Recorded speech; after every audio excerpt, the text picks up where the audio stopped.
Hi everyone, this is Sandeep Anand. We all would have read this book, Rich Dad versus Poor Dad, in our college days. If not, it's a good book to read, definitely. It adds a lot of value. We all know, I've heard about the differences between a rich mindset and a poor mindset.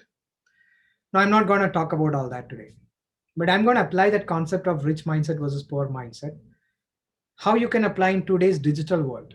Because right now, we are at the cusp of a new economy in the future which I'm calling it as a digital economy or a creative economy. It's a birth of a new economy where 10 years, 15 years from now, most of the people will be self employed and driving their own creative economy.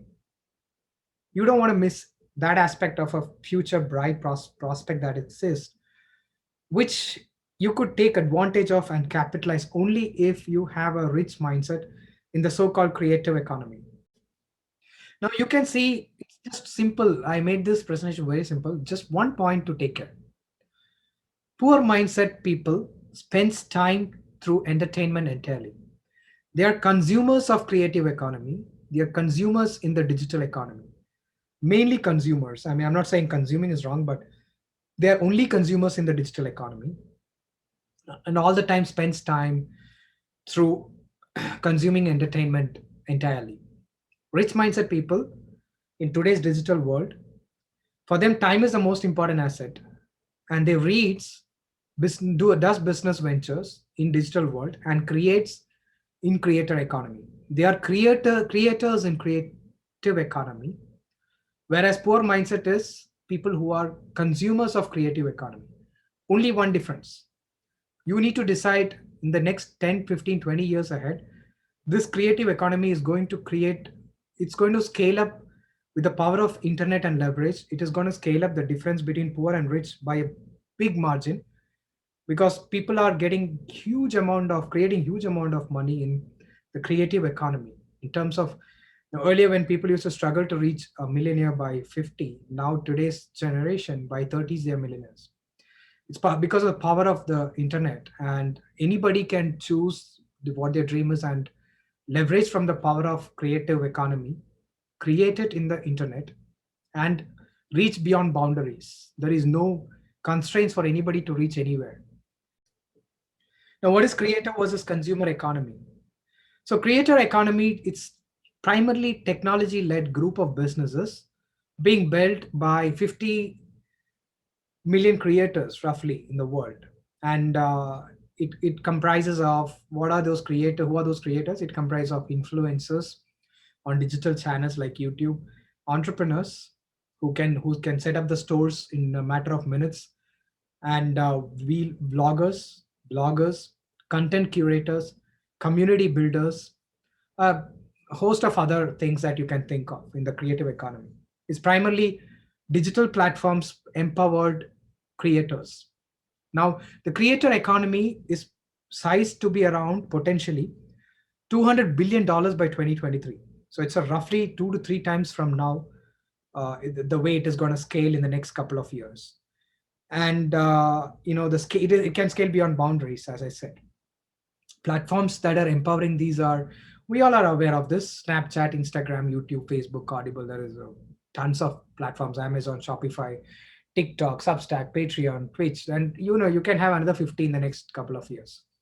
Now the opportunity size is big, and at the same time there are so many platforms, so the cost of consume utilizing those platforms is coming down because of the competition. So anybody can get into any platform at very cheap rates and create content, or create a store, or sell on online commerce. Everything is shifting digital. And the creative economy examples that you can try to create, is are few of them I wanted to put along so that you can get benefit out of that if you're not aware of it already. So examples are online stores.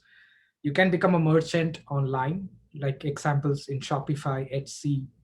These are some of the platforms you could leverage, eBay, and then you could, if it is like in Alibaba in China, then globally across in Mercado Libre in Brazil, Latin America, you have many other such kind of platforms that exist in to set up stores, your own digital e-commerce stores. Advertising revenue shares, you can set up your channels in YouTube or Instagram, and you can gain benefit from advantage, and you can create income from through advertising. Product ambassadors, again, through these platforms you could become product ambassadors of many platforms or many companies and corporates.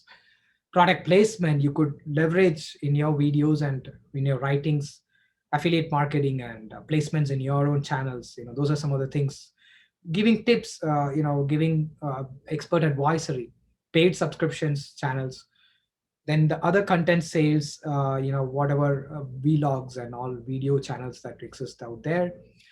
Merchandise, you could create merchandise. There are people who are creating, for example, luxury market segment, like creating luxury goods online, digital.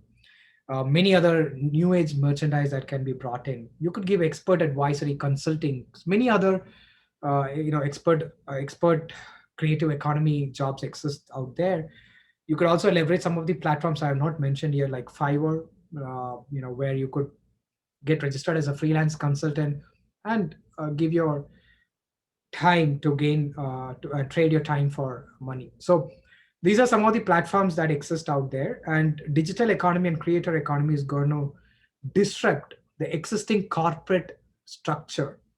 And we are at the cusp of a beginning of that cycle, because you can already see the lack of labor shortages in many corporates, high attrition rates. People are trying to do their own things because money is there, and it's much easier to set it up and scale.